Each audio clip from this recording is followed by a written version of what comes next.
नमस्कार मित्रांनो, मी जयकर मांडके माझ्या चॅनलवर आपल्या सगळ्यांचे स्वागत करतो। मित्रांनो, आज मी आपल्या समोर इयत्ता 10वीच्या इंग्लिशच्या पाठ्यपुस्तकातील जे दुसरं युनिट आहे त्यातला 6वा topic world heritage 2.6 world heritage याचा पेज नंबर 75 इथून पासून आहेत, तर ते मी सादर करतोय। माझ्यासमोर पुस्तक आहे, तुम्हाला पाठ्यपुस्तकाची गरज भासणार आहे। तर मित्रांनो, व्हिडिओला सुरुवात करण्या अगोदरच तुम्हा सगळ्यांना अगदी विनम्र अशी विनंती आहे, तुम्ही अजूनही माझा चॅनल सबस्क्राइब केलेला नसेल तर कृपया सबस्क्राइब करा। तर मग चला आपण सुरुवात करूया। World heritage. वर्ल्ड हेरिटेज या शीर्षकाचा अर्थ जागतिक वारसा, हेरिटेज म्हणजे वारसा असा होतो। तर बघा पेज नंबर 75 वरती, a world heritage site is a site determined by the United Nations Educational Scientific and Cultural Organization, ज्याला युनेस्को असं म्हटलं जातं। तर बघा, जी जागतिक वारसा असणारी जी ठिकाण असतात किंवा स्थळ असतात, हे कोण ठरवलं जातं, कुणाकडनं हे ठरवलं जातं? तर संयुक्त जो काही राष्ट्रसंघ आहे, संयुक्त राष्ट्र आहेत, त्या संयुक्त राष्ट्रांचा जी युनेस्को नावाचं संघटन आहे, म्हणजे बघा जी एज्युकेशनल, त्याच्यानंतर म्हणजे शैक्षणिक, सायंटिफिक, वैज्ञानिक, कल्चरल ऑर्गनायझेशन, सांस्कृतिक जी संघटना आहे युनायटेड नेशनची, त्यांच्यामार्फत हे ठरवलं जातं to have significant cultural and natural importance to humanity. तर बघा, तर ह्या ठिकाणांचं एक कल्चरल, सांस्कृतिक व नैसर्गिक महत्व, अर्थ हा मानव जातीला मिळावा किंवा त्याची जाण व्हावी या उद्देशाने या साइट्स ठरवल्या जातात, डिक्लेअर केल्या जातात। As such the sites are protected and maintained by the international world heritage programme. आता बघा, तर ह्या साइट्स ज्या असतात, ही जी ठिकाण आहेत, स्थळं आहेत, यांचं संरक्षण आणि यांची देखभाल ही कुणाकडनं केली जाते, कुणाकडनं मेंटेन केल्या जातात? तर जे इंटरनॅशनल वर्ल्ड हेरिटेज प्रोग्राम आहे या अंतर्गत, विच इज ॲडमिनिस्ट्रेटेड बाय, की ज्याचं ॲडमिनिस्ट्रेशन कुणाकडे असतं? तर युनेस्कोच्या वर्ल्ड हेरिटेज कमिटीकडे असतं। त्यांच्या अंतर्गत, त्यांच्या मार्फत या गोष्टी पार पाडल्या जातात। Because world heritage sites are places that are significant culturally and naturally. बघा, याचं कारण असं आहे की हे जे काही जागतिक वारसा असणारी ठिकाण आहेत किंवा स्थळं आहेत, हे सांस्कृतिकदृष्ट्या व नैसर्गिक दृष्ट्या सुद्धा ते त्यांचं महत्व आहे। ते महत्वाचे आहेत। दे व्हेरी इन टाईप। आता बघा, तर ते व्हेरी आहेत म्हणजे भिन्न आहेत, ते विभिन्न प्रकारचे आहेत। अँड इन्क्लूड फॉरेस्ट, आणि त्याच्यामध्ये कशाचा समावेश होतो? तर जंगल आहे, लेक्स आहेत, म्हणजे तळं असेल, सरोवर असतील, तलाव असतील, मोन्युमेंट्स, स्मारक, बिल्डिंग्स, इमारती, आणि सिटीज, शहरं, या सगळ्यांचा समावेश ह्या वर्ल्ड हेरिटेज साइटमध्ये केला जातो। World heritage sites can also be combination of both cultural and natural areas. तर ह्या ज्या वर्ल्ड हेरिटेज साइट्स आहेत की नाही, हे दोघांचं कॉम्बिनेशन आहे। कशाचं? तर कल्चरल आणि नॅचरल एरिया या दोघांचं। फॉर एक्झाम्पल, उदाहरण जर का सांगायचं म्हटलं तर Mount Huangshan in China is a site with significance to human culture. आता बघा, याचं उदाहरण दिलेलं आहे। चीनमधला जो माउंट हुआंगशान नावाचा जो एक ठिकाण आहे, स्थळ आहे, ज्याला हेरिटेज दर्जा आहे, तर ते सुद्धा महत्वाचं आहे। याचं कारण का? तर because it played a role in historical Chinese art and literature. तर त्यानं एक ऐतिहासिक अशी भूमिका निभावलेली आहे. कशामध्ये? तर चायनीज आर्टमध्ये, चीनी कलांमध्ये आणि चीनी वाङ्मयांमध्ये एक महत्त्वाची भूमिका या पर्वतानं माउंट हुआंगशान या पर्वताची आहे, म्हणून ही महत्त्वाचं आहे असे एक उदाहरण दिलेलं आहे. तर the mountain is also significant because of its physical landscape. आता याचं जे भौगोलिक जे काही रचना आहे किंवा स्वरूप आहे हे सुद्धा हे महत्त्वाचं आहे. म्हणजे तो अगदी भौगोलिक रचना जी आहे त्याची त्यामुळे सुद्धा हा महत्त्वाचा आहे. लँडस्केप म्हणजे एखाद्या भूप्रदेशाचं रमणीय असं सुरेख असं चित्र असणं किंवा रमणीय भूप्रदेश हे या दृष्टीने सुद्धा ते महत्त्वाचं आहे. आता फिजिकल लँडस्केप कॅरेक्टरिस्टिक्स. आता कॅरेक्टरिस्टिक्स या शब्दाचा अर्थ इथं आहे बघा, डिस्टिंग्विशिंग फीचर्स ऑर क्वालिटीज, म्हणजे वेगळी अशी वैशिष्ट्य आणि गुण असणार. तर त्याला एक असं वेगळं असं वैशिष्ट्य आहे, म्हणजे वेगळं अशी भौगोलिक वैशिष्ट्य असल्यामुळे सुद्धा याला महत्त्वाचं स्थान या ह्याच्यामध्ये आहे. History of world heritage site. आता या वर्ल्ड हेरिटेज साईटचा इतिहास नेमका काय आहे तो आपण पाहूयात. Although the idea of protecting cultural and natural heritage site around the world began in the early 20th century. आता बघा, जरी ज्यांना नैसर्गिक व सांस्कृतिक महत्त्व असणार आहे अशा ठिकाणांचे संरक्षण करण्याची जी आयडिया आहे, जी कल्पना आहे, जी संकल्पना आहे, ही जरी 20व्या शतकाच्या सुरुवातीची असली तरी सुद्धा बघा, momentum for its cultural creation was not until the 1950s. आता मोमेंटम या शब्दाचा अर्थ गती. आता बघा, तर 1900 जरी ते 20व्या शतकाच्या सुरुवातीची जरी असली, म्हणजे 20व्या शतकाच्या अगोदर जरी असली तरी सुद्धा याला प्रत्यक्षात मात्र याचं ऍक्च्युअल क्रिएशन, याची प्रत्यक्षात निर्मितीला जवळजवळ 1950 पर्यंत त्याला गती मिळालेली नव्हती. म्हणजे हे काम सुरू झालेलं नव्हतं 1950 पर्यंत. जरी 20व्या शतकामध्ये ही कल्पना होती तरी सुद्धा मला वाटतं हे आपल्याला लक्षात आलेलं असेल. In 1954 Egypt started plans to build the Aswan high dam to collect and control water from the Nile river. 1954ला काय झालं बघा, तर इजिप्तनं नाईल नदीचं जे पाणी आहे त्या पाण्याची साठवणूक करण्यासाठी व त्याच्यावरती नियंत्रण ठेवण्यासाठी त्यांनी अस्वान हाय डॅम उभारण्याची त्याचं नियोजन केलं, प्लॅन केलेलं होतं. The initial plan for the dam's construction would have flooded the valley containing the Abu Simbel temples. आता बघा, तर इनिशियल या शब्दाचा अर्थ प्रारंभी, अगोदरची, प्राथमिक. तर बघा, सुरुवातीचं जे या धरणाच्या कन्स्ट्रक्शनचं जे काही प्लॅनिंग होतं की नाही, त्यामुळे काय झालं असतं माहितीये, तर जे अबू सिम्बल टेम्पल्स ज्या व्हॅली म्हणजे या व्हॅलीमध्ये असणारे जे अबू सिम्बल टेम्पल्स जे आहेत तिथपर्यंत ह्या धरणाच्या पाण्यामुळे ते फ्लडेड झाले असते, ते भरले गेले असते. And scores of ancient Egyptian artefacts. आणि याच्यामुळे झालं असतं बघा, स्कोर्स ऑफचा अर्थ येतो प्लेंटी ऑफ, मेनी ऑफ, म्हणजे भरपूर. स्कोर्स ऑफ म्हणजे भरपूर.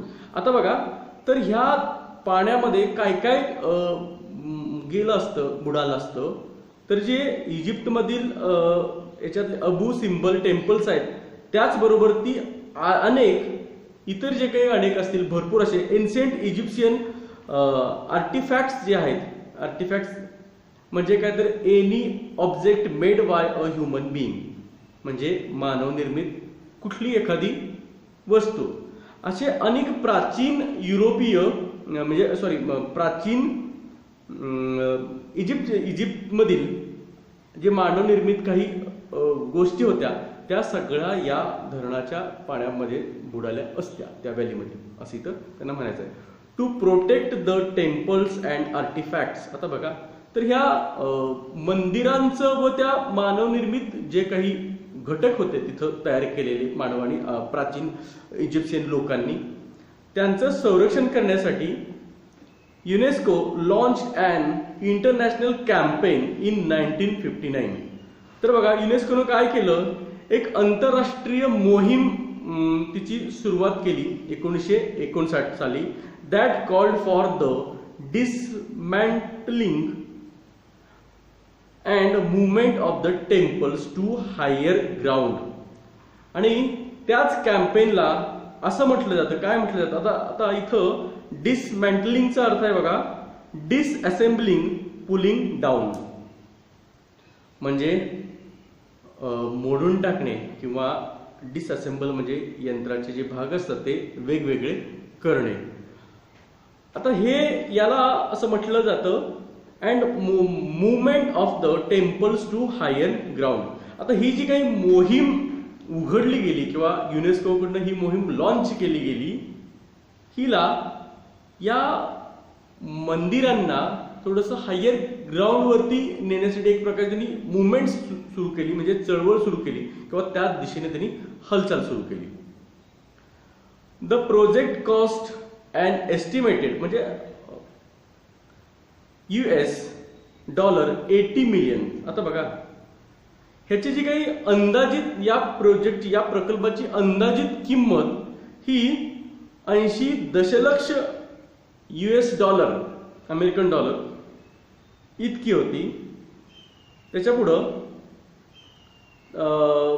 $40 million of which came from 50 different countries. आता बघा, 80 दशलक्ष ते अगदी 40 दशलक्ष इथपर्यंत ही कॉस्ट होती.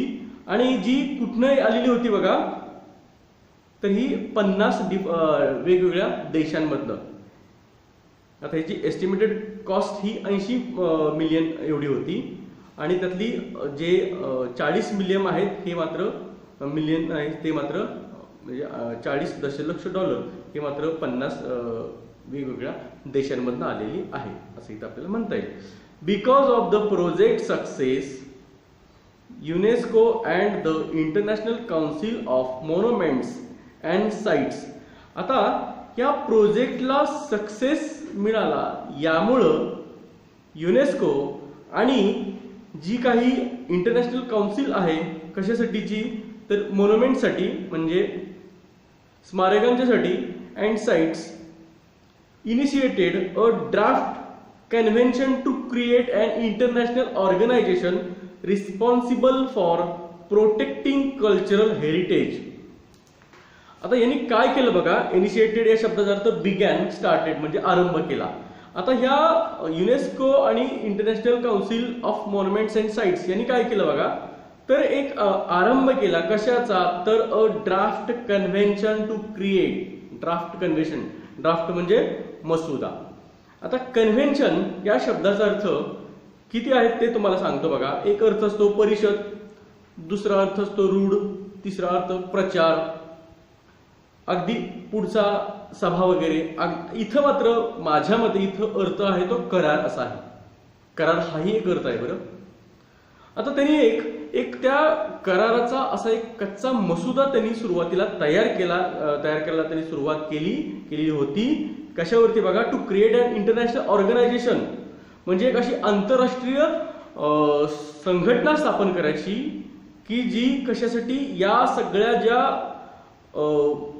कल्चरल हेरिटेज आहे म्हणजे सांस्कृतिक वारसा आहे की नाही, याचं संरक्षण करण्याची जबाबदारी ज्यांच्यावरती टाकता येईल अशा प्रकारचं एक आंतरराष्ट्रीय काय करायचं, तर संघटना ऑर्गनायझेशन स्थापन करायसाठी एक तिथं कच्चा करार त्यांनी या दोघांनी तिथं केला, म्हणजे युनेस्को आणि international council of monuments and sites यांनी.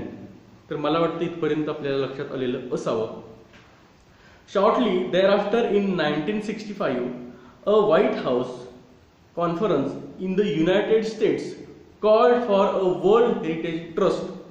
आता बघा, अगदी त्याच्यानंतर काही दिवसानंतर 1965 ला white house conference in the United states म्हणजे बघा, तर एक परिषद भरलेली होती व्हाईट हाऊस कॉन्फरन्स. कुठं? तर युनायटेड स्टेट्समध्ये. व्हाईट हाऊस हे अमेरिकेच्या प्रेसिडेंटचं हे निवासाचं स्थान आहे, हे आपल्या सगळ्यांना माहीत असेलच. तर तिला त्या कॉन्फरन्सचं नाव असं होतं, world heritage trust.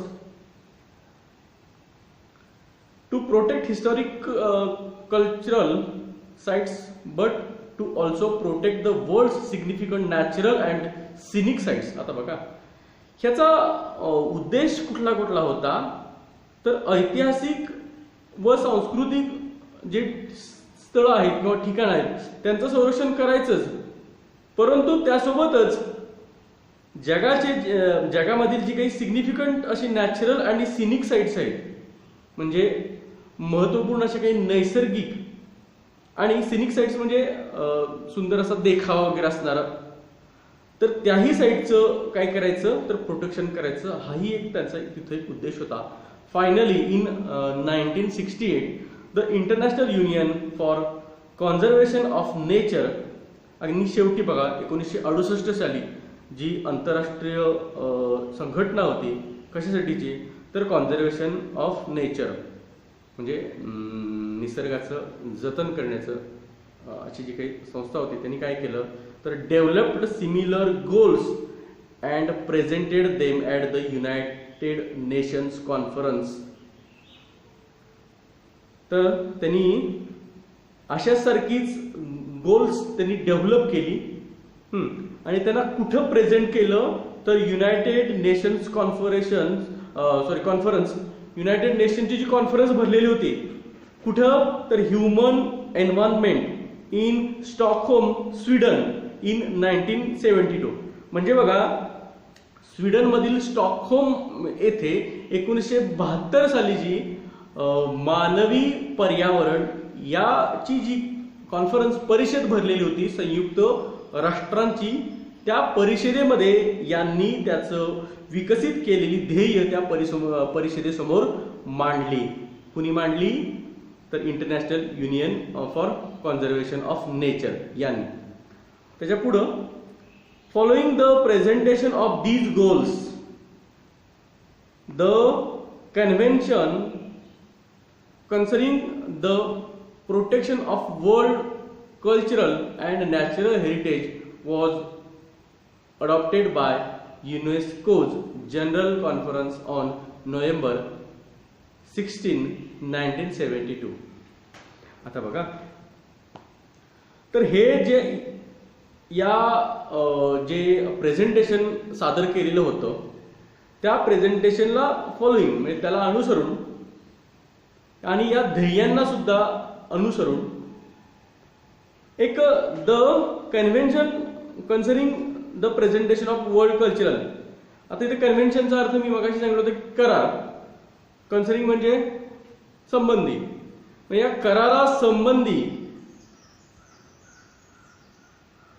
The protection of world cultural and natural heritage, त्या करारा अनुसार, या करारा संबंधित कराराला अनुसरून किंवा त्या प्रेझेंटेशनला अनुसरून अशी काही ध्येय आणि त्या करारा संबंधित कशासाठी, तर कल्चरल नॅचरल हेरिटेज म्हणजे सांस्कृतिक आणि नैसर्गिक वारसा, जागतिक सांस्कृतिक व नैसर्गिक वारसा यांचं संरक्षण करण्यासाठी heritage was adopted by UNESCO general conference on November 16, 1972. तर बघा, हे प्रोटेक्शन करण्याची जबाबदारी यांनी स्वीकारली. कुणी, तर युनेस्कोची जी काही जनरल कॉन्फरन्स होती, आमसभा, या आमसभेनं 16 नोव्हेंबर 1972 साली ह्याची जबाबदारी एक प्रकारची स्वीकारली किंवा हे स्वीकृत केलं. इथे अडॉप्टेड म्हणजे दत्तक घेतलं असं इथं म्हणता येणार नाही, तर यांनी त्याची जबाबदारी घेतली की इथून पुढचं जेही म्हणजे जे सांस्कृतिक त्याच्यानंतर नैसर्गिक आणि ऐतिहासिक महत्त्वाची जी काही ठिकाणं असतील किंवा काही नैसर्गिक महत्त्व असणारे ठिकाण यांचं एक प्रकारची संरक्षणाची जबाबदारी आपली आहे आणि ह्याच्या संदर्भात जी काही ध्येय उद्दिष्ट ठरवलेली होती ते सगळी त्यांनी स्वीकारली. ते कधी तर हे युनेस्कोनं त्यांच्या जनरल कॉन्फरन्समध्ये 16 नोव्हेंबर 1972ला. The world heritage committee. Today, the World Heritage Committee is the main group responsible for establishing which sites will be listed as a UNESCO World Heritage Site. आज बघा जी आजच्या घडीला वर्ल्ड हेरिटेज कमिटी आहे हे एक महत्त्वाचा घटक आहे, जे ग्रुप आहे, एक संघटन आहे, समूह आहे जो कशासाठी रिस्पॉन्सिबल आहे तर ज्या साईटला, ज्या ठिकाणाला, ज्या स्थळाला युनेस्कोच्या वर्ल्ड हेरिटेज लिस्टमध्ये आणायचं आहे, ज्याचं नाव त्याच्यामध्ये घ्यायचं आहे या किंवा त्याला ज्याचं नाव त्याच्यामध्ये ज्याला स्थापित करायचं आहे, याची घोषणा करायची आहे वर्ल्ड हेरिटेज साईट या नावाखाली, तर त्यांची जबाबदारी आज कोणाकडे आहे तर ती वर्ल्ड हेरिटेज कमिटी यांच्याकडे आहे. The committee meets once a year and consist of representative from 21 states. आता बघा ही कमिटी आहे की नाही ही वर्षातनं एकदा भेटते आणि याच्यामध्ये ती कुणाची बनलेली आहे तर जवळजवळ रिप्रेझेंटेटिव्ह प्रतिनिधी आहेत कुठल्या तर from 21 state parties that are elected for 6-year terms by the world heritage centres general assembly. आता बघा तर वर्ल्ड हेरिटेज सेंटरची जी जनरल असेंब्ली आहे, सर्वसाधारण त्यांची सभा आहे, त्या सभेमध्ये यातले 21 स्टेट पार्टीज कडनं यांचं निवड होते, ते इलेक्टेड होतात आणि ह्या 21 लोकांची ही कमिटी आहे, तिचं नाव आहे द वर्ल्ड हेरिटेज कमिटी. म्हणजे ती नियुक्त अशी न राहता निवडणुकीच्या अंतर्गत त्यांची निवड तिथे झालेली आपल्याला लक्षात येईल. The state parties are then responsible for identifying and nominating new sites within their territory. आता बघा याच्यानंतर जे स्टेट पार्टीज आहेत की नाही त्या जबाबदार असतात. त्यांची जबाबदारी कशाची आहे तर आयडेंटिफाईंग अँड नॉमिनेटिंग म्हणजे ओळखायचे आणि त्यांची नावं सुचवायची किंवा त्यांची नेमणूक करायची. त्यांच्या कुठं तर विदिन देअर टेरिटरी आपल्या प्रदेशामध्ये, टेरिटरी म्हणजे प्रदेश, तर आपल्या प्रदेशामध्ये कुठल्या प्रकारची ह्याच्यात वर्ल्ड हेरिटेज साईट आहेत ते ओळखायची आणि त्यांना नॉमिनेट करायचं, ही जबाबदारी त्यांच्यावरती असते. To be considered for inclusion on the world heritage list. आणि हेच परत यांचा समावेश परत कशामध्ये होतो तर असं मानलं जातं की यांचा समावेश परत वर्ल्ड हेरिटेज लिस्टमध्ये होतो असं इथं कन्सिडर केलं जातं. म्हणजे यांनी अगोदर जे ठरवलेलं असतं, यांनी जे नॉमिनेट केलं असतं तेच काही क्रायटेरिया मध्ये बसवून किंवा निवडून झाल्यानंतर मात्र त्यांना वर्ल्ड हेरिटेज लिस्टमध्ये त्यांना स्थान मिळवलं जाऊ शकतं किंवा दिलं जातं. तर मित्रांनो याचा दुसरा पार्ट मला इथं करावा लागणार आहे, त्यामुळे मी इथं थांबतोय. तुम्ही मात्र कृपया याचा दुसरा जो भाग आहे तो अगदी आठवणीनं बघा. मी इथं थांबतोय. धन्यवाद.